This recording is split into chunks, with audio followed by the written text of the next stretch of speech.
父母失踪，我搬到了养母一家。原以为能过上正常的生活，却没想到养母一家视我为敌，甚至高考的当天把我关在冷库里自生自灭。意识模糊时，气温陡然升高，高温末日来袭。我蜷缩在冷库的角落，身体已经不是我自己的了，四肢冻得僵硬，像不属于我的木头，耳朵里嗡嗡作响，全是养母叶英华关门前那句恶毒的话。还有心思去高考，就在里面好好反省，冻死算了。自从父母失踪后，我就来到了养母家，过上了人人欺负的生活。本以为能借着高考逃离，好像也失败了。我用尽最后的力气，从鞋底里摸出了那半块冰纹玉佩，玉佩贴着皮肤，传来一丝熟悉的冰凉。这是我妈留下的唯一念想，我把它死死攥在手心。眼前的黑暗越来越浓，意识也渐渐沉了下去。不知过了多久，一阵刺耳的玻璃爆裂声将我惊醒，紧接着外面传来女人和男人混杂的尖叫，那声音里充满了恐惧，仿佛见到什么极端恐怖的事情。我靠着的冷库墙壁正从外面传来一阵阵热度，隔着厚厚的保温层，依然烫得我皮肤发麻。这不可能，冷库怎么会发烫？我一定是冻得太久，开始出现幻觉了。就在我这么想的时候，掌心里紧握的玉佩温度陡然升高，一股无法形容的冰寒之力蛮横地从玉佩里冲进我的手掌，顺着经脉瞬间贯穿我的全身。我能感觉到我几乎失去知觉的手指和脚趾正被这股力量重新激活，血液再次流动，带来一阵阵酥麻的痒。我低头看着自己的手，原本冻得发紫发黑的指甲正在快速恢复成健康的粉色。我从地上爬起来，冲到冷库门口，用尽全力去拉那扇金属门，门纹丝不动，门缝里透出暗红色的光，门把手更是被烤得通红，整扇门因高温而严重扭曲变形，死死卡在了门框里。我被困住了，外面是地狱，里面也快变成烤炉了。我不甘心，我不能死在这里。愤怒和求生的欲望压倒了一切，我再次抬起手，对着那滚烫的门锁伸了过去，没有丝毫犹豫。就在指尖即将触碰到金属的前一刻，一层浓郁的白色冰雾从我指尖喷出，白霜以我的指尖为中心，迅速向四周蔓延，覆盖了整个门锁结构。咔嚓，砰！金属锁芯直接从内部爆裂开来，我没有丝毫停顿，用肩膀狠狠撞开了门。一股恐怖的热浪迎面扑来，像一堵烧红的墙。外面刺眼的阳光晃得我瞬间流下眼泪，什么都看不清。空气里弥漫着一股烧焦的味道，呼吸都带着灼痛。楼下，养母叶英华那熟悉的嗓音变得尖利而绝望。啊，我的皮肤，我的脸，为什么这样了？我慢慢适应了光线，缓缓低下头，看向自己的手掌。意念一动，一粒晶莹剔透的冰珠凭空出现在我的掌心，散发着微弱的凉气。我抬起头，望向外面的世界。天空不是我熟悉的蓝色，而是被大片大片诡异的翻滚着的暗红色云彩所覆盖，像一块正在流血的幕布。一切都变了。我赤着脚，踩着从门里流出又迅速被高温蒸发的冰水走下楼梯，每一步落下，脚底的凉意都会让滚烫的地面发出滋滋的声响，冒起一缕白烟。客厅里一片狼藉，继母叶英华正用一条湿毛巾裹着自己发红起泡的胳膊，嘴里发出杀猪般的尖叫。她的丈夫陈泽民则狼狈地蹲在门口，不敢乱动。他的鞋底已经融化，和滚烫的地砖粘在了一起，每一次轻微的移动都让他疼得龇牙咧嘴。听到我下楼的动静，两人同时看了过来。当看到我完好无损，甚至连一滴汗都没出时，叶英华的尖叫停了，而陈泽民的眼神在一瞬间变得无比阴鸷。你怎么没事？叶英华的声音发着抖，目光死死地盯在我的脖子上，那里挂着玉佩的红绳。在把我关进冷库之前，他搜过我的身，但这块贴身带着的玉佩他没发现。现在他显然把一切都归结到了这块玉佩上。是你妈留下的那个破玩意儿，是她让你不怕热的。他像是疯了一样，通红的眼睛里全是贪婪。他不顾自己胳膊上的烧伤，猛地从沙发上扑了过来，目标明确，就是我胸前的玉佩。把它给我！我被他疯狂的样子吓得后退一步，求生的本能让我下意识地抬手一挥。我根本没想做什么，只是想挡开他，但空气中一道薄如蝉翼的冰刃凭空凝聚，带着尖锐的破空声，瞬间划过他的手臂。叶英华发出一声惨叫，踉跄着后退，一道整齐的伤口出现在他的小臂上，鲜血刚冒出来，就在1秒内被一层白霜冻结，牢牢地封住了伤口，没有血流出来，只有一片诡异的冰晶。住手！陈泽民终于吼了出来，他看我的眼神彻底变了，不再是单纯的阴鸷，而是混杂着恐惧和一种看货物的贪婪。他强忍着脚底的剧痛，脸上挤出一个难看的笑容。史威，别怕，你这是觉醒了特殊能力。他指了指窗外暗红色的天空。世界变了，政府肯定建立了安全区，专门保护你们这种特殊人才。我带你过去，那里有吃有喝，绝对安全。他话说得恳切，但我只觉得遍体生寒。1个小时前还想让我冻死的人，现在会这么好心？安全区？我看着他闪烁的眼神和他嘴角压抑不住的贪婪，瞬间明白了，他想的不是送我去安全区，而是把我卖了，卖给某个对特殊人才感兴趣的黑市商人。好啊，我点点头，装出顺从的样子，一步步朝他走过去。陈泽民脸上的喜色更浓了，他以为我还是那个可以随意拿捏的小女孩。就在我们相距不到1米时，他迫不及待地朝我伸出了手，我猛地抬起另一只手，对着他的脚踝，一股浓郁的冰雾喷涌而出，咔咔咔，刺骨的寒气瞬间包裹住他的脚踝和地面，厚厚的冰层将他的脚和融化的鞋底、滚烫的地砖冻成了一大块。你陈泽民脸色巨变，动了动腿，却发现自己像被焊在了地上，动弹不得。我没有给他任何机会，转身就冲出了这个令人作呕的家。外面的世界如同一个巨大的烤箱，我一口气跑出小区，灼热的空气几乎要将我的肺点燃。就在街角，我看到一个穿着我们学校校服的男生，正被几个满脸横肉的壮汉围在中间。小子，跟我们走一趟吧。为首的壮汉狞笑着，男生没说话，眼神冷静的不像个高中生。就在一个壮汉伸手去抓他的瞬间，男生的身影突然模糊了一下，下一个瞬间，他已经出现在了5米开外，快到原地甚至留下了一道淡淡的残影。那几个壮汉没有丝毫惊讶，反而露出了果然如此的表情。他们齐刷刷地从身后掏出几把造型奇特的改装枪，对准了那个男生。砰！枪口没有射出子弹，而是一股凶猛的火焰。我躲在半人高的绿化带后面，心脏砰砰直跳。灼热的火焰从枪口喷出，像一条愤怒的火蛇扑向那个男生。他的反应快得不像人类，就在火焰即将吞噬他的前一刻，他以一个不可思议的角度急转弯，身体几乎贴着地面，火焰擦着他的衣角掠过，狠狠地轰在旁边的一棵大树上。碗口粗的树干连1秒都没撑住，瞬间被烧得焦黑碳化，冒着黑烟轰然倒下。我攥紧了手心里的冰珠，冰冷的触感也无法让我冷静下来。救还是不救？那些人手里的火焰枪不是玩具，这个男生和我非亲非故，我贸然出手，很可能把自己也搭进去。可是眼睁睁看着一个校友，一个和我一样的异能者，就这么被抓走或者杀死，我做不到。就在我犹豫的这几秒，场上的形势急转直下，男生的速度虽然快，但每一次极限爆发显然都在消耗他大量的体力。他的脚步开始变得虚浮，一个踉跄，他摔倒在地。抓住他！为首的壮汉吼道。几个人立刻围了上去，没有时间了，我不再犹豫，从绿化带后站起身，用尽全力将手里的冰珠掷了出去。那颗小小的冰珠在滚烫的空气中划出一道白线，精准地砸在离陆文最近的那个壮汉的手腕上。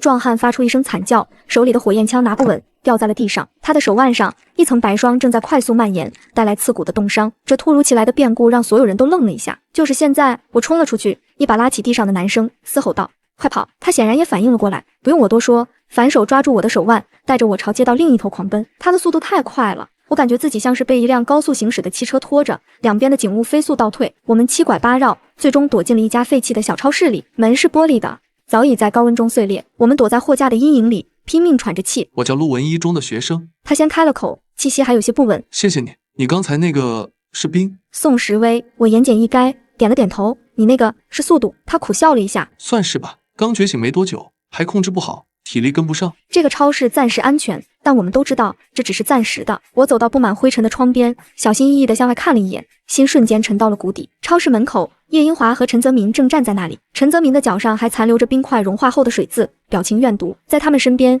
站着一个穿着花衬衫的胖子，戴着大金链子，油光满面，正不耐烦地催促着什么。那应该就是陈泽民口中的黑市商人。他们竟然这么快就找过来了。他们是冲你来的？陆文也看到了外面的情况，脸色凝重。我不想多说家里的丑事。不能待在这里了。陆文当机立断。我知道一个地方，绝对安全，跟我来，有个地下室。他的话还没说完，我们头顶的天花板突然发出一阵令人牙酸的嘎吱声，轰隆一声巨响，天花板塌了，不是完全坍塌，而是一个巨大的破洞，无数碎石和钢筋混杂着掉落下来，一根被烧得通红的钢筋像一支复仇的标枪，直直地朝着我的头顶砸了下来。我全身僵硬，大脑一片空白，连躲闪都忘了。就在这时，我胸前那块一直安安分分的玉佩猛地爆发出比之前任何一次都要强烈的白色光芒，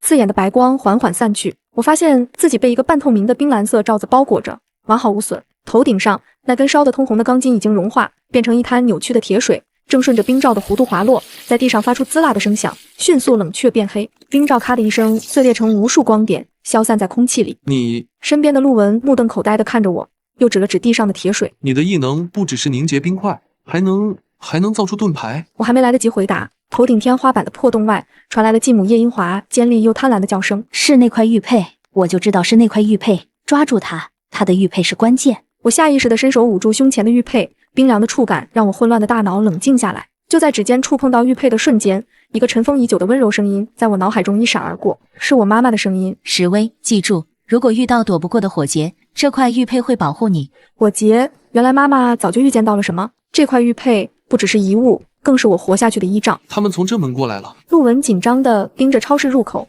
那里已经出现了黑市商人和他手下的身影。我们被毒死了。走后门，我当机立断，拉住陆文的手腕，转身朝超市的仓库跑去。没用的，后门出去是死胡同，而且地面太烫了，跑不远。陆文喊道：“我有办法！”我一边跑一边将手按在布满灰尘的地面上，一股强大的冰寒之力从掌心涌出。一条光滑的冰道以我的手为起点，迅速向仓库后门延伸而去，在滚烫的地面上铺出一条求生之路。我们几乎是滑出了后门，后门外果然是一条狭窄的巷子，热浪像墙一样堵在这里，空气都因为高温而扭曲。巷子尽头，一个老奶奶正靠在墙边的阴影里。奇怪的是，她看起来并不像其他人那样痛苦，脸上只有一种悲伤的平静。她看到我们，先是愣了一下，随即目光直直地落在了我胸前的玉佩上，她的脸色瞬间巨变，从平静转为极度的震惊和不可思议。老奶奶的声音沙哑颤抖：“你这块玉佩是冰神玉佩？”我停下脚步，陆文也跟着停了下来。老奶奶几步走到我面前，死死地盯着玉佩，仿佛在确认什么。没错，这纹路是冰神玉佩。孩子，你母亲是谁？她是守玉人吗？守玉人，这是我从未听过的词汇。我正想开口询问，一阵巨大的轰鸣声由远及近，从我们头顶压了下来。我和陆文猛地抬头，一架涂着军绿色迷彩的直升机正悬停在小巷上空，螺旋桨卷起的气流吹得我们几乎站不稳。机身上几个醒目的白色大字刺入我的眼帘：艺能管理局。下一秒，一道无比刺眼的探照灯光束从天而降，精准地将我、陆文还有那位震惊的老奶奶三个人一起锁定在了光圈中央。刺眼的光束定在我身上，螺旋桨掀起的狂风几乎要把我掀翻。直升机稳稳降落在不远处的空地上，舱门划开，几个穿着纯白色制服的人走了下来。为首的是一个中年男人，脸上挂着和善的笑容，看起来人畜无害。小朋友，别害怕，他冲我们喊道，声音洪亮：“我们是异能管理局的，收到能量波动信号，特地来救援登记在册的异能者。”陆文眼睛一亮，脸上露出劫后余生的喜色。他刚想上前一步，我旁边的老奶奶就突然拉住了我的衣角，用只有我们三人能听到的声音飞快地说：“别信他们，他们不是来救人的，是来抓异能者去做实验的。”我心头一凛，陆文显然没听到，他激动地说：“太好了，石威，我们得救了。”他正要朝那个李队长走过去，我一把死死拉住了他的胳膊。“别去！”陆文愣住了，不解地看着我。对面的李队长看到了我们的犹豫，脸上的笑容渐渐消失，取而代之的是一丝不耐烦。他不再废话，只是轻轻一挥手，动手。他身后那几个穿着白色制服的手下立刻抬起了手，他们的掌心竟然和之前那些壮汉一样，喷出了凶猛的火焰，火舌直扑我们而来。小心！我怒吼一声，将所有力量汇聚在身前，一个比之前更加厚实的冰盾瞬间凝聚成型，挡在了我们面前。火焰撞在冰盾上，发出剧烈的爆炸声，碎冰和火星四溅，冰盾在高温下快速融化，眼看就要撑不住了。就在这时，一直沉默的老奶奶猛地向前一步，枯瘦的手掌往地上一拍，只听轰隆一声巨响，我们脚下的水泥地面竟然像活过来一样，一面厚重的石墙拔地而起，正好挡在了破碎的冰盾前面，将后续的火焰攻击全部挡下。他也是异能者，土系的。还愣着干什么？快走！老奶奶回头冲我们吼道：“那边有地铁入口。”趁着石墙挡住对方视线的短暂间隙，我们三人没有丝毫犹豫，转身冲进了不远处一个黑洞洞的地铁通道。地铁通道里阴暗潮湿，和外面地狱般的酷热恍若两个世界。我们深一脚浅一脚的往里跑，直到再也听不见外面的动静，才敢停下来喘口气。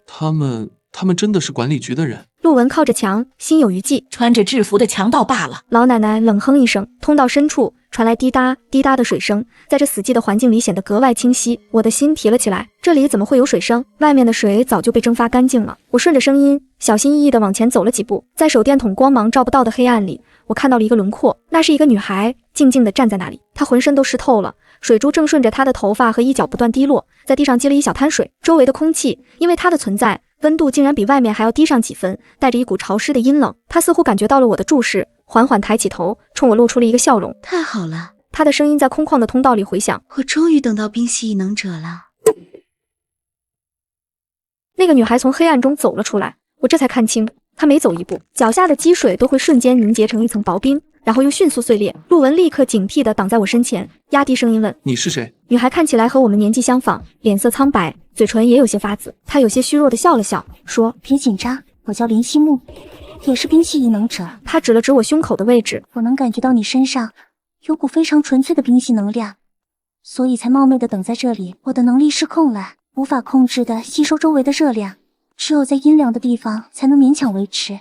我不敢出去。老奶奶打量了她一番，又看了看我，点了点头。一个天生亲和，一个后天觉醒，有意思。林希木的出现带来了一个好消息。我知道一个地方绝对安全。她说，地铁线路的深处有一个废弃的备用冷库，连接着一个天然的地下冰窖，那里很冷，很安全。这是我们目前唯一的选择。在林希木的带领下，我们4人朝着更深的黑暗走去。通道里一片死寂，只有我们的脚步声和林希木脚下细微的结冰声。突然，一阵悉悉索索的声音从前方的黑暗中传来，听起来数量极多，几道红光在黑暗中亮起，那是眼睛。10几只体型比家猫还要巨大的老鼠从管道和缝隙里钻了出来，它们浑身的毛都已脱落，露出暗红色的皮肤，尖牙外露，对着我们发出威胁的嘶叫。变异鼠，老奶奶脸色一沉，小心，这些东西有攻击性。它们似乎很怕我们身上的寒气，围着我们，却不敢上前。它们怕冰。我立刻反应过来，我对林希木喊道：“和我一起，在前面造一堵墙。”他立刻明白了我的意思，我俩同时伸出手，2股冰寒之力交汇在一起，一堵厚实的冰墙在我们面前出现，瞬间将鼠群和我们隔开。那些老鼠撞在冰墙上，发出痛苦的尖叫，被冻得连连后退。干得好！老奶奶低喝一声，双手猛地按在地上，突刺。冰墙的另一侧，无数尖锐的石刺从地面猛然穿出，精准地贯穿了那些变异鼠的身体。惨叫声戛然而止，解决了麻烦。我们加快脚步，终于在通道的尽头找到了那个所谓的冰窖。那是一个巨大的天然洞穴，洞壁上覆盖着万年不化的寒冰，散发着幽蓝的光。洞穴中央还有一个深潭，水面平静，寒气逼人。这里的温度极低，对我和林希木来说却是最舒服的环境。安全了。陆文松了口气，林希木的状态也好了很多，脸色恢复了一丝红润。他看着我，犹豫了片刻，还是开口问道：“那个，你的玉佩是你母亲留下的吗？请问你母亲是不是10年前在北极科考站失踪的林研究员？”我浑身一震，猛地抬头看他。我妈妈确实是研究员，也确实是在10年前失踪的。我下意识地点了点头。就在我点头的瞬间，轰隆一声巨响，我们进来的入口被一块从天而降的巨石死死堵住了。紧接着，继母叶英华那尖锐又得意的声音从石头外面传了进来：“宋时威，没想到吧？把玉佩交出来，我就让管理局的人大发慈悲，给你们留一条活路。”我心里一沉。更糟糕的是，我感觉到这个天然冰窖里的温度似乎正在非常缓慢地开始升高。糟了！林希木的脸色瞬间变得比冰窖的墙壁还白。冰窖的温度是靠地下暗河的水流循环维持的，他们肯定在外面堵住了暗河。他的话音刚落，我便感觉到洞壁上的寒冰正在以肉眼可见的速度融化，滴下水来，绝望开始蔓延。我下意识地握紧胸前的玉佩，却惊奇地发现，在周围温度不断升高的时候，这块玉佩反而变得越来越冰冷，像一块吸水的寒铁。一个大胆的念头闪过脑海，我试着将自己体内的冰系异能缓缓注入到玉佩之中，玉佩仿佛一个无底的黑洞，贪婪地吸收着我的力量。下一秒，一股比我自身强大数倍的极寒能量从玉佩中反馈出来，瞬间流遍我的全身。我猛地将手按在旁边的冰壁上，咔咔咔，以我的手掌为中心，整个冰窖四周正在融化的冰面瞬间重新凝结，甚至变得比之前更加厚实，幽蓝色的光芒大盛。有办法了！我眼睛一亮，这样撑不了多久，你的体力会耗尽的。老奶奶沉声说：“陆文，我看向他，这里有通风口吗？你速度快，出去侦查一下外面的情况。”陆文立刻明白了我的意图，他抬头在洞顶寻找，很快就发现了一个不起眼的方形开口。他没有丝毫犹豫，手脚并用，像壁虎一样迅速爬了上去，消失在通风管道里。不到1分钟，他重新探出头来，脸色凝重。是陈泽明，他用一个巨大的抽水机在抽暗河里的水。那个李队长和管理局的人就在旁边守着。我们必须主动出击。老奶奶，我看向他，能从侧面打通一条路吗？老奶奶点了点头，走到一处洞壁前，双手按了上去。可以，但这需要时间。我来争取。我将更多力量注入玉佩，维持着冰窖的稳定。在老奶奶用异能开凿隧道的同时，陆文和林希木也没闲着。一条新的通道很快被打通，但出口很高。林希木接力造出一座盘旋而上的冰梯，我们4人悄无声息地爬了上去。出口在一处岩石的阴影下，不远处，陈泽民正一脸谄媚地操作着轰鸣作响的抽水机，巨大的管子伸进奔涌的暗河里。李队长则背着手，满意地看着河水的水位不断下降。就是现在，我们绕到他们身后，我将手对准了那台抽水机，一股夹杂着玉佩能量的极寒冰雾喷涌而出，瞬间将整个机器包裹。抽水机巨大的轰鸣声变成了一阵刺耳的悲鸣，然后戛然而止，被冻成了一大块冰疙瘩。什么人？李队长猛地回头，在他反应过来的瞬间，陆文的身影已经化作一道残影，从陈泽民腰间一把抢过一串钥匙。他以最快的速度冲到暗河上游的一个金属闸门前，找到了对应的钥匙，用力一拧，轰隆，沉重的金属闸门缓缓升起，被阻断的河水如同脱缰的野马奔涌而下。但就在闸门打开的瞬间，一股粘稠的、散发着恶臭的黑色液体竟然随着清澈的河水一起喷涌而出，迅速在河道中扩散开来。林希木看到那黑色液体的瞬间，发出了一声撕心裂肺的尖叫，脸上满是恐惧。是污染水，这是高浓度的污染水，会让异能者彻底失控的。就在我们都愣住的时候，不远处的李队长非但没有惊慌，反而突然爆发出一阵疯狂的大笑。太好了，太好了，终于把污染源给引出来了。剧烈的震动过后，我们脚下的地面传来咔嚓的开裂声，一道半米宽的裂缝在我们面前展开，尘土飞扬。在裂缝的深处，一个黑色的金属盒子静静地躺在那里，盒身在周围岩石的映衬下显得格格不入。盒子上刻着一个奇怪的标志，像是一片雪花和一片齿轮的结合。我心头猛地一跳，这个标志和我母亲遗留下的研究笔记本上的一模一样。我刚要弯腰下去捡，一道身影却比我更快，继母叶英华疯了一样从李队长的人群后面冲了过来，不顾一切地跳进裂缝，一把抢走了那个盒子。宝藏，这里面肯定有宝藏。他抱着盒子，眼睛里迸发出贪婪到极致的光芒。他迫不及待地想要打开盒子，却发现盒子没有锁，只有一个严丝合缝的卡扣。他用尽力气，终于啪的一声打开了盒盖。叶英华脸上的狂喜瞬间凝固了，里面没有金银珠宝，没有他幻想的任何宝物，只有一张泛黄的地图和一封用塑料袋密封好的信。怎么会是纸？他失望地把信和地图扔在地上，还在不甘心地翻找着空空如也的盒子。我冲过去捡起了那封信，信封上是我再熟悉不过的字迹：吴女士，微亲启。是妈妈留给我的信。我颤抖着拆开信封。石微，当你看到这封信时，证明末世已经降临。切记，被他们称为污染源的东西是当年实验失控的产物，它会侵蚀异能者的心智，但你的玉佩是唯一的希望，它可以净化污染。我将实验基地的位置留在了地图上，去那里找到真相。信还没读完，一只手突然从旁边伸过来，一把抢走了我手中的地图。是李队长，他看了一眼地图，又看了看我，脸上露出了势在必得的冷笑。原来如此，省得我们去找了。他把地图塞进怀里，对着手下下达了命令：全部抓起来，特别是他，要活。数道火焰同时向我们袭来。走！老奶奶暴喝一声，双手重重拍在地上，一面比之前任何一次都更加厚重。巨大的石墙拔地而起，轰然挡住了所有攻击。石墙剧烈地颤抖着，显然也撑不了太久。老奶奶回头，目光灼灼地看着我。信上说实验基地在西山，对吗？我陪你去。我也去。肩膀受伤的陆文咬着牙站了起来，林希木也用力地点了点头。我们有了共同的目标，趁着石墙的掩护，我们转身准备从另一侧撤离。可就在这时，身边的林希木突然发出了一声痛苦的闷哼，他猛地捂住自己的胸口，脸色变得煞白。我的异能，他惊恐地看着自己的手，不受控制了。一缕缕黑色的、散发着不祥气息的冰雾，正从他的手心里不受控制地冒了出来。林希木手心冒出的黑色冰雾一接触到地面，坚硬的水泥地先是瞬间冻结，随即像是承受不住某种腐蚀性的力量，砰的一声碎裂开来。别怕，我来不及多想，一把抓住他冰冷的手腕，我能感觉到一股阴冷、混乱的能量正顺着他的手臂往我这边侵蚀。我立刻将全部意念集中在胸口的玉佩上，一股纯净、强大的冰寒之力从玉佩中涌出，通过我的手掌，源源不断地传递到林希木的体内。他手心那不受控制的黑色冰雾，像是被清水稀释的墨汁，颜色迅速变淡，最终重新化为纯净的白色。他脱力地喘息着，脸色依旧苍白，但眼中的疯狂已经褪去。这一幕被不远处的李队长看得一清二楚，他眼中的狂热瞬间从地图转移到了我的身上，那是一种比看到污染源和巨属时更加贪婪的目光。他能净化污染，他身上的玉佩能净化污染。他近乎癫狂地大喊，不惜一切代价，必须抓住他。老奶奶制造的石墙发出了不堪重负的碎裂声。我们没有时间了，我们边打边退，在街道上飞奔。一辆被遗弃的公交车给了我们希望。上车！陆文大喊一声，第一个冲了上去，我们紧随其后。陆文直接坐上驾驶座，用最快的速度发动了这辆老旧的公交车。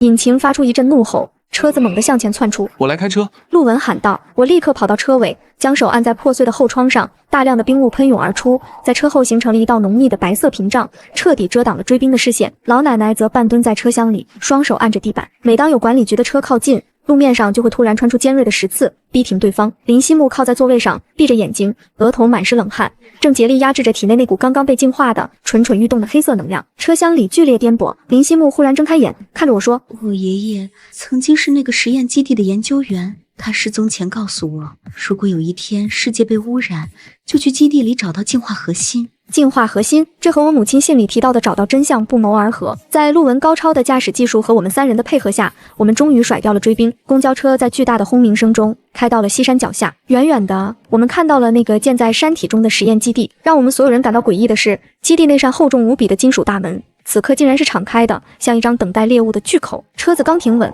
一个熟悉到让我灵魂都在颤抖的声音通过扩音设备从基地深处传了出来，回荡在空旷的山脚下。石威，我等你很久了。我瞬间愣住了，这个声音是我那个已经失踪了10年，我以为早就死去的父亲的声音。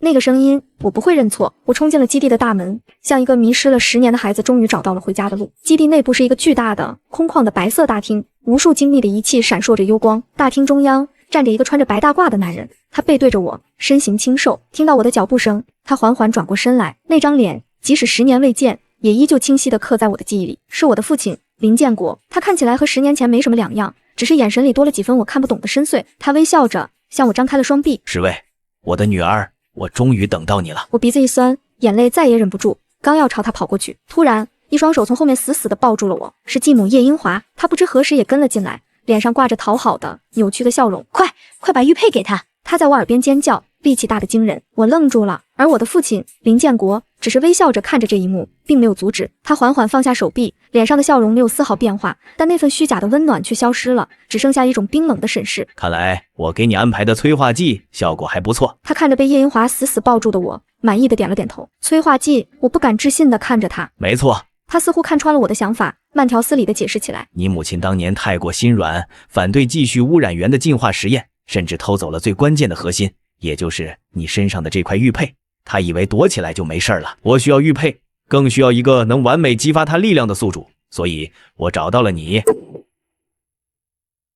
让叶英华他们虐待你，折磨你。只有在最极致的绝望和痛苦中，你血脉里的力量才会觉醒，玉佩的能量才会被激发到最大。我的血液仿佛在这一刻凝固了。外面的李队长是我的手下。他指了指门口，那些被抓来的异能者都是为了给最终实验提供素材。哦，对了，他看向我们身后的林希木，露出一丝歉意。你爷爷当年也是个优秀的研究员，可惜他和你母亲一样碍事。林希木的身体剧烈地颤抖起来，眼中充满了血丝，所有的真相像一把把淬毒的尖刀将我凌迟。原来我经历的所有苦难都是我亲生父亲一手策划的。他看着我，就像在看一件完美的实验品。现在实验品终于成熟了。林建国从白大褂里拿出一根和李队长用过的一样的粗大注射器，缓缓朝我走来。是时候回收你的力量了。就在他即将靠近我的瞬间，一道身影比他更快，是陆文。他像一头愤怒的豹子，用尽全身力气冲了上去，从侧面死死地抱住了林建国的腰，将他撞得一个踉跄。快走！陆文用尽全力对我嘶吼。林建国脸上闪过一丝恼怒，他看都没看陆文，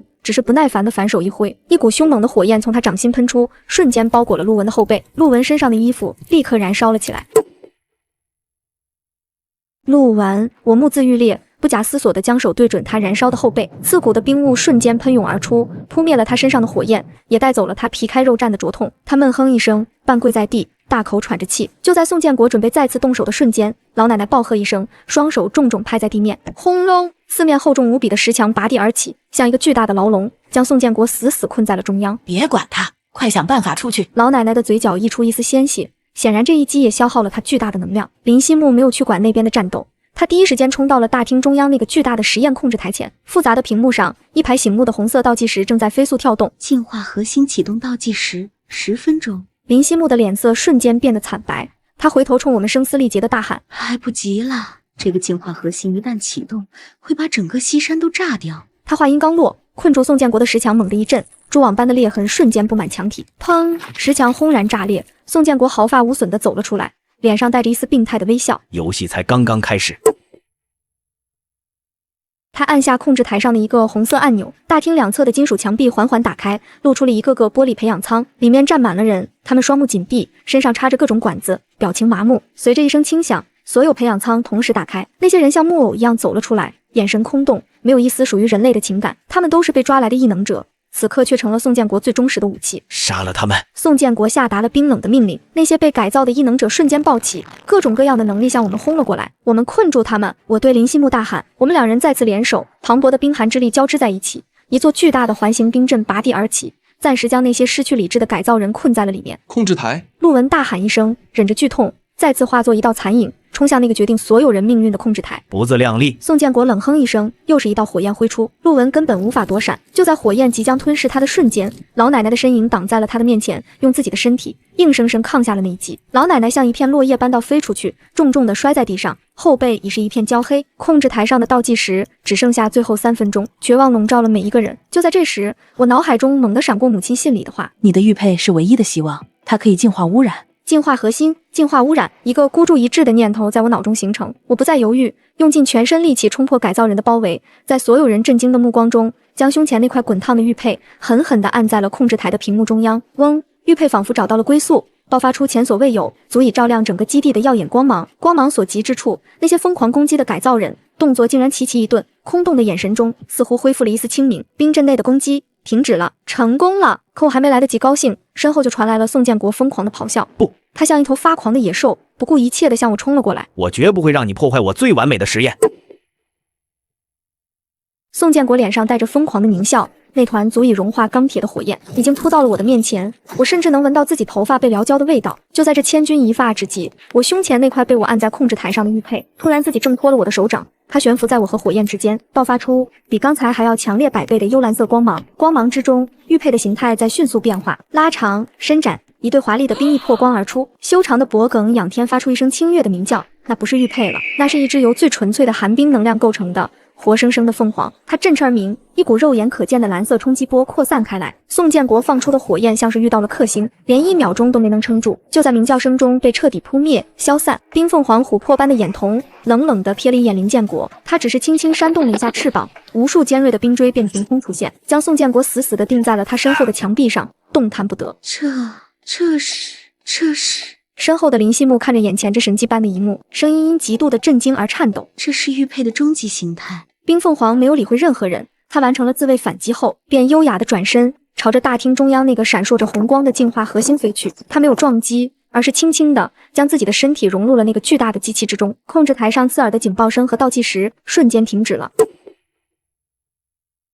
紧接着，一股股浓郁如墨的黑色污染能量疯狂地涌向冰凤凰的身体，冰凤凰就像一个无底的黑洞，来者不拒地将所有污染能量尽数吸收。在它纯净的冰蓝色光芒下，那些邪恶的黑色能量被迅速净化。但与此同时，我感觉到自己的身体正在被掏空，一股无法抗拒的虚弱感席卷全身。玉佩的终极形态消耗的竟然是我自己的生命力和异能。我的视线开始模糊，膝盖发软，几乎站立不稳。在混乱的角落里，一直没动静的叶英华亲眼目睹了宋建国的溃败，他那贪婪的眼中闪过一丝恐惧，随即贼溜溜地四处张望。他看到一旁的实验台上摆放着一排贴着不同标签的药剂，他趁着没人注意，偷偷抓起其中一瓶蓝色药剂塞进怀里，然后悄悄地朝着基地大门的方向溜去。不知过了多久，也许是几分钟，也许只有1个世纪那么长。当最后一丝黑色污染被吸收殆尽，那只冰凤凰发出一声满足的轻鸣，它华丽的身体开始变得透明，最终化作漫天飞舞的蓝色光点，如同一场绚烂的流星雨，重新汇聚，回到了我的胸前，变回了那块平平无奇的玉佩。而我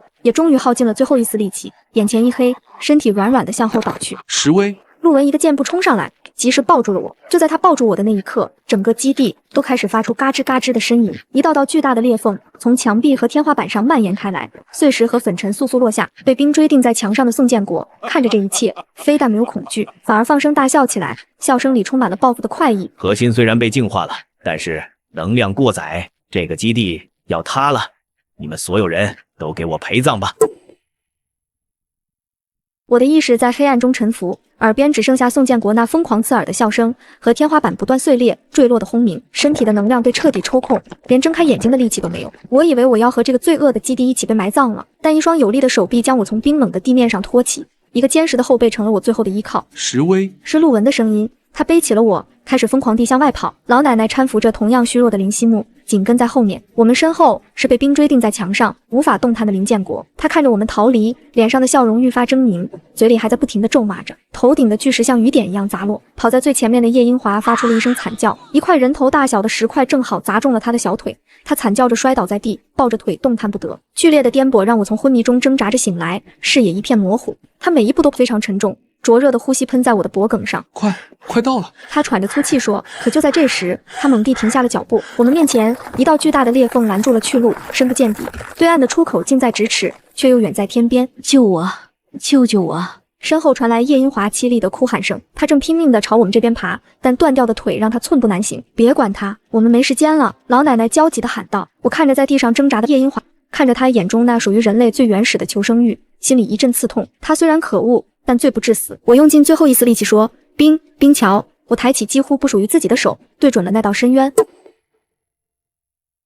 我最后的能量了，一座由微弱冰晶勉强构成的半透明的桥梁颤巍巍地跨过了裂缝。陆文扶着我，第一个冲了过去，老奶奶和林希木紧随其后，站在对岸。我看着还在哭喊的叶英华，终究还是不忍心拉他上来。我对陆文说，陆文虽然不愿，但还是听了我的话。他找了一根掉落的钢筋，伸到对岸，让叶英华抓住。他被一点点地从对面拉了过来。就在他爬上我们这边地面的瞬间，他眼中的哀求和恐惧突然变成了一种极致的怨毒和疯狂。要死就一起死吧！他用尽全身的力气，不是为了站起来，而是为了狠狠地将我推向那道深不见底的裂缝。我本就虚弱，根本无力反抗，身体直直地向后倒去，坠入了无尽的黑暗。石威，我听到了陆文和老奶奶的惊呼。就在我以为一切都结束的时候，一根晶莹的冰绳突然从上方射来，像一条灵活的蛇，精准地缠住了我的手腕。是林希木、陆文和老奶奶也立刻上前帮忙。三人合力将我从深渊边缘拉了上来，我们甚至来不及喘息，就拼命冲向基地那最后的光亮。我们四人刚冲出大门的瞬间，身后传来一声震天动地的巨响，整个西山基地在我们身后轰然倒塌，被彻底掩埋在山体之中。而那个被我们救上来的叶英华，此刻正痛苦地躺在不远处的地上，他怀里那瓶从实验室偷来的蓝色药剂，在刚才的混乱中被摔碎了，一滩黑色的如同石油般粘稠的液体从破碎的瓶子里流出，溅满了他的手臂和脸颊。在我们的注视下，他的皮肤以一种肉眼可见的速度开始变异，黑色的血管像虫子一样在他皮肤下凸起游走，他的身体正不自然地扭曲变形。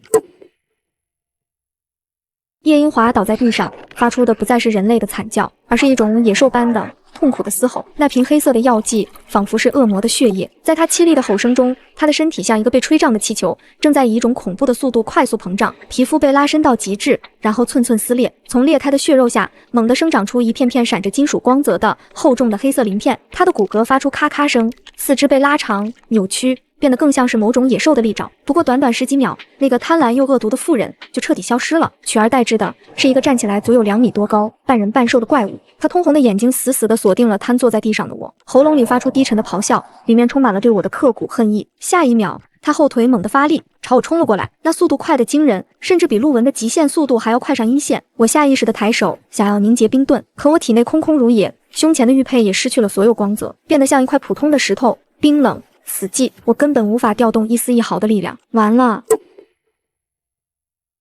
就在那布满鳞片的利爪即将撕开我喉咙的瞬间，陆文的身影从侧面狠狠撞了过来，他一把将我从地上拉起，吼道：“跑！”我们4人头也不回地冲进了身后的山林，身后是那怪物疯狂的嘶吼和树木被撞断的巨响，他紧追不舍。这边，老奶奶经验丰富，带着我们钻进了一个隐蔽的山洞。陆文用几块大石头勉强堵住了洞口，我们缩在漆黑的山洞深处，连大气都不敢喘。怪物在洞口徘徊了一阵，似乎因为找不到目标，才不甘地离去。劫后余生，所有人都脱力地瘫坐在地上。怎么回事？我的异能用不了了。我摸着胸前暗淡的玉佩，心里一阵后怕。林希木走了过来，他仔细看了看我的玉佩，又搭上我的手腕感受了一下，脸色凝重地说：“玉佩在净化核心的时候，能量消耗太大了，已经陷入了休眠。它需要吸收最纯净的水属性能量，才能重新被激活。”纯净的水，在这高温末世里，去哪里找？我知道一个地方。一直沉默的老奶奶突然开口：“这西山深处有一处常年不动的山泉，是我以前采药时无意中发现的，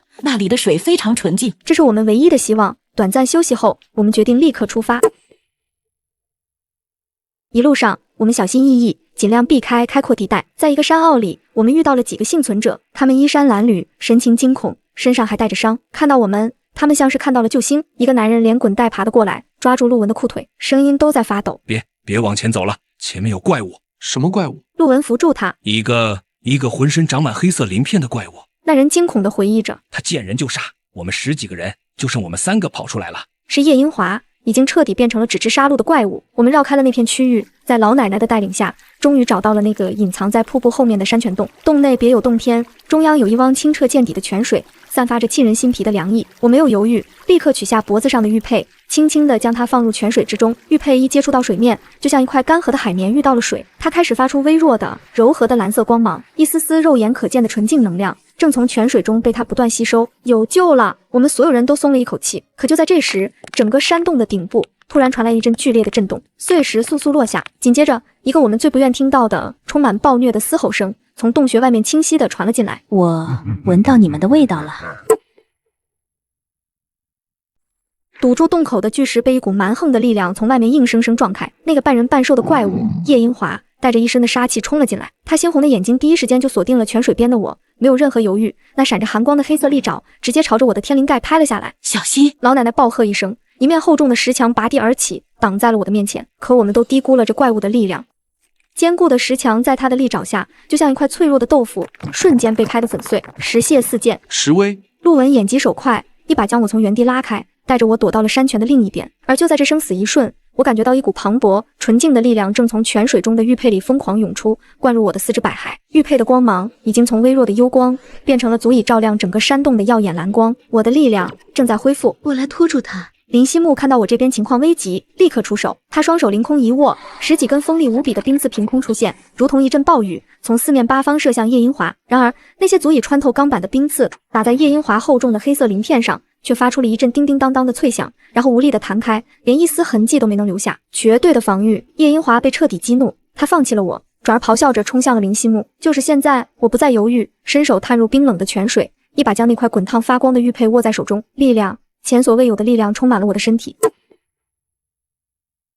我将玉佩高高举起，用尽全力将能量注入其中。一声清越的凤鸣再次响彻山洞，蓝光大盛，那只华丽的冰凤凰在我的头顶盘旋而出，优雅地舒展着它那由纯粹能量构成的双翼。它感受到了我的意志，琥珀般的眼瞳锁定了正在肆虐的黑色怪物。它发出一声愤怒的鸣叫，化作一道蓝色的流光，义无反顾地冲向了叶英华。叶英华似乎感受到了致命的威胁，他放弃了攻击林希木，转身想用后背的鳞甲硬抗这一击，但冰凤凰并不是物理攻击，它直接穿透了叶英华的身体。一声不似人类的凄厉到极点的惨叫从叶英华口中爆发出来，他庞大的身躯剧烈地颤抖着，那些坚不可摧的黑色鳞片像是被烈火灼烧的蜡烛，正在快速融化，滴落在地，发出一阵阵滋啦的腐蚀声。在融化的鳞片下露出的是属于人类的血肉模糊的躯体，他庞大的身躯在飞速缩小，痛苦地蜷缩在地上，最后他变回了那个我们熟悉的满脸皱纹的妇人模样，奄奄一息。他抬起头，用尽最后一丝力气看向我，那双浑浊的眼睛里没有了贪婪，没有了怨毒，只有一种我看不懂的解脱般的复杂情绪。他的嘴唇动了动，无声地说了一句：“对不起。”说完这三个字，他的身体便化作一捧黑色的飞灰，彻底消散在了空气中。叶英华消失的地方，一枚指甲盖大小、通体漆黑的珠子安静地躺在地上，散发着不祥的气息。林希木走了过去，小心翼翼地用手帕将那颗珠子捡了起来，他的脸色前所未有的凝重。这是污染核心的碎片。他声音干涩地说，基地核心被净化时炸裂成了无数碎片，散落到了世界各地。叶英华就是被其中一块碎片的力量侵蚀，才变成了怪物。这只是其中一块碎片，就有如此恐怖的力量。那其他的呢？我还没来得及细想，山洞外面遥远的天边突然传来了一阵密集的枪声，枪声之中还夹杂着其他异能者临死前的惨叫。枪声和惨叫声打破了西山死一般的寂静，我们四人对视一眼，没有片刻犹豫，立刻循着声音的方向冲了过去。在一片开阔的山坳里，我们看到了地狱般的一幕，7、8个异能者正被一群穿着统一黑色作战服的人追杀。那些黑衣人动作迅捷，配合默契，手里都拿着一种造型奇特的枪械，枪身漆黑，上面刻画着诡异的红色纹路，枪口不是黑洞洞的枪管，而是一个不断收缩的如同某种金属花苞的装置。一个火系异能者绝望地掷出火球，可那火球在靠近黑衣人的瞬间就被那金属花苞发出的引力吸了进去，连一丝火星都没能剩下。紧接着黑衣人扣动扳机，一道更加凝练更加炙热的火焰从花苞中喷涌而出，瞬间洞穿了那个异能者的胸口。他们在吸收异能，然后化为己用。就在这时，为首的一个黑衣人队长似乎察觉到了我们的到来，他猛地转过头，当他的目光落在我胸前那刚刚恢复光泽的玉佩上时，眼中瞬间爆发出一种贪婪而狂热的光芒。是他，就是他！他兴奋地大吼，用枪直直地指向我。首领要的就是这个东西，抓住他！剩下所有的黑衣人立刻放弃了追杀，调转方向，如同一群闻到血腥味的鲨鱼，朝我们包围过来。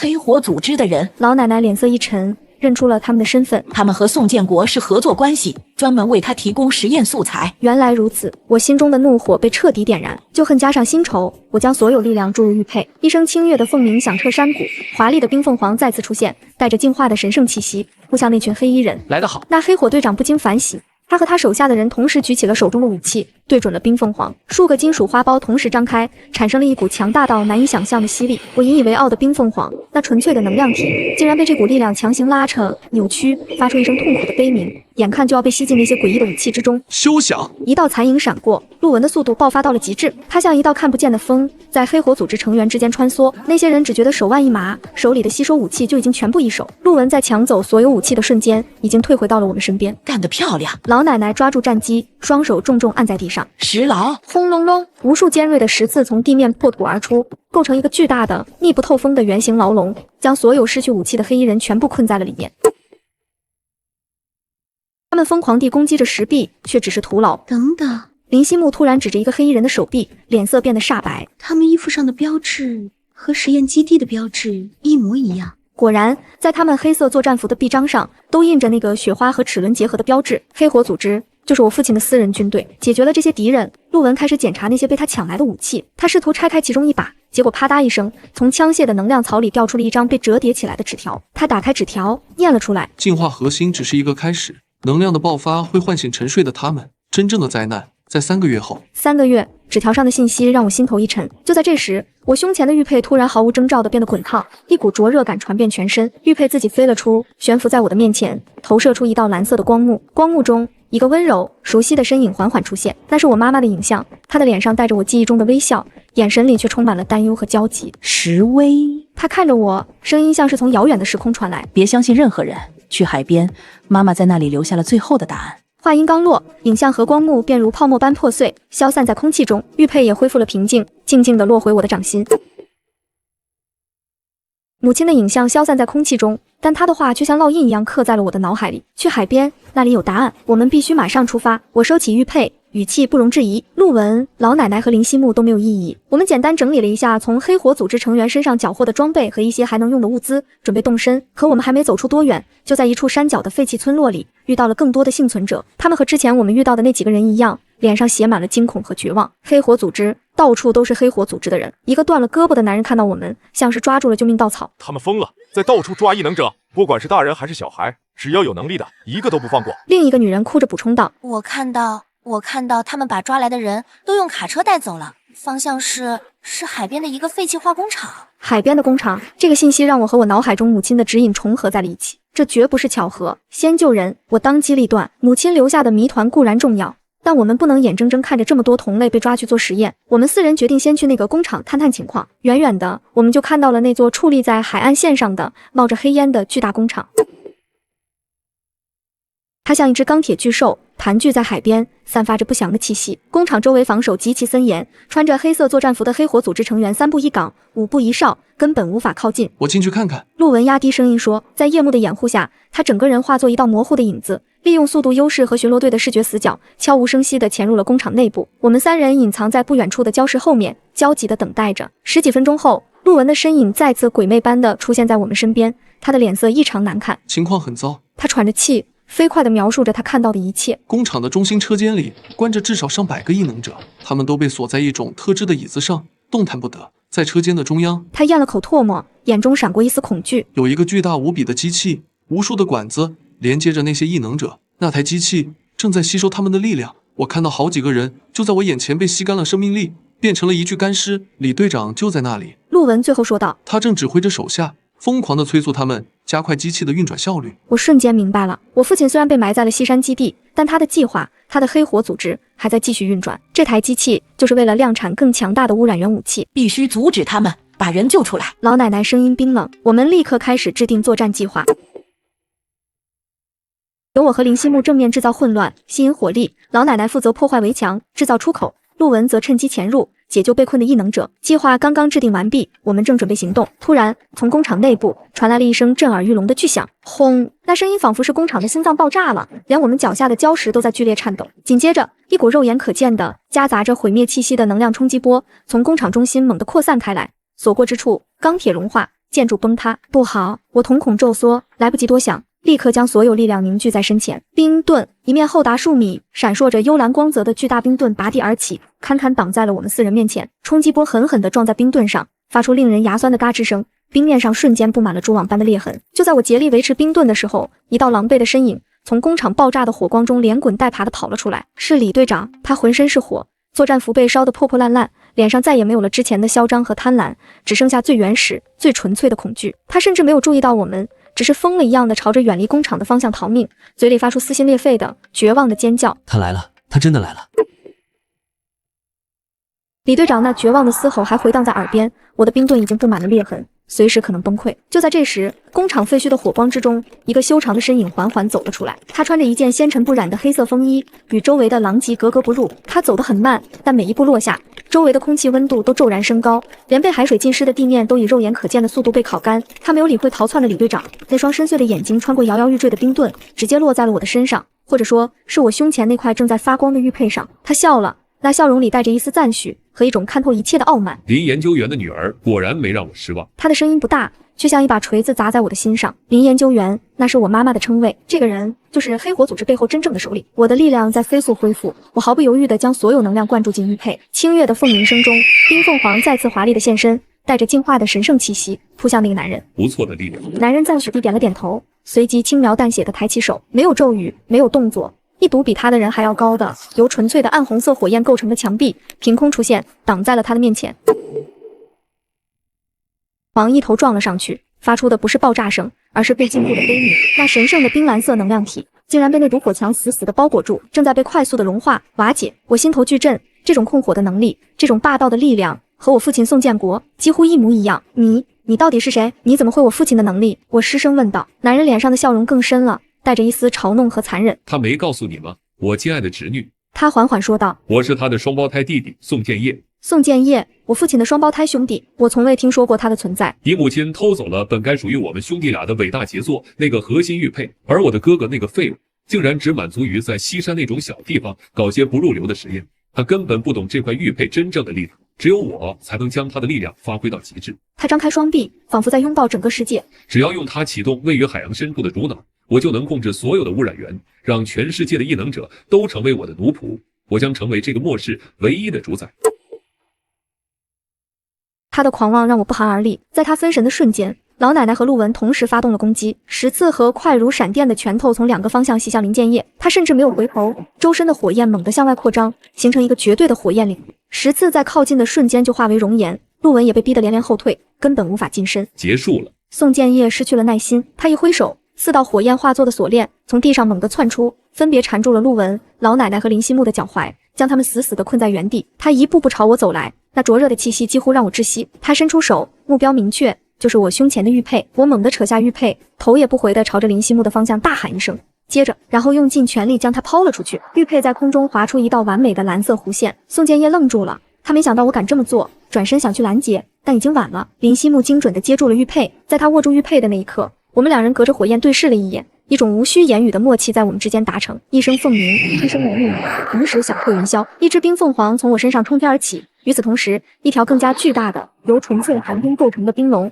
在林希木的身后咆哮着现身。凤凰与龙一左一右，带着毁天灭地的气势，交叉着缠向宋建业。宋建业的脸上第一次露出了凝重的表情，他催动全身的火焰来抵挡着致命的合击。就在这时，一道谁也无法预料的身影突然从旁边烧焦的废墟里猛地冲了出来。他满身焦黑，狼狈不堪，却用尽了此生所有的力气，从背后死死地抱住了正在全力抵抗的宋建业。是我的父亲宋建国，他没有死。史威，快走！他抱着自己的亲兄弟，回头冲我嘶吼，声音里充满了悔恨和决绝。冰与火的合击被我父亲用血肉之躯阻断，他死死地抱着宋建业，为我们争取着逃离的最后时机。哥哥，你这个废物！宋建业疯狂地挣扎，反手将火焰轰在宋建国的后背，而宋建国却像是感觉不到疼痛，他用尽最后的力气，催动了自己体内同源的火焰。2股力量，一个狂暴，一个决绝，在他和宋建业之间发生了最恐怖的碰撞。没有震耳欲聋的轰鸣，只有周围一片死寂，然后整个世界都被耀眼的白光吞噬。强大的能量风暴以他们为中心，向四周席卷开来。走！陆文反应最快，他拉起我，利用爆炸的冲击波掩护，第一时间冲向了工厂内部，去解救那些被困的异能者。老奶奶则筑起一道道石墙，勉强抵挡着爆炸的余波。我们趁着这片刻的混乱，砸开了那些禁锢异能者的枷锁，带着他们一起朝着工厂外撤离。石温，林希木扶着我，脸色凝重，却带着一丝希望。玉佩能净化所有的污染，之前叶英华身上呢，只是核心炸裂后的一块碎片。只要我们能找齐所有的碎片，就能彻底结束这场末世。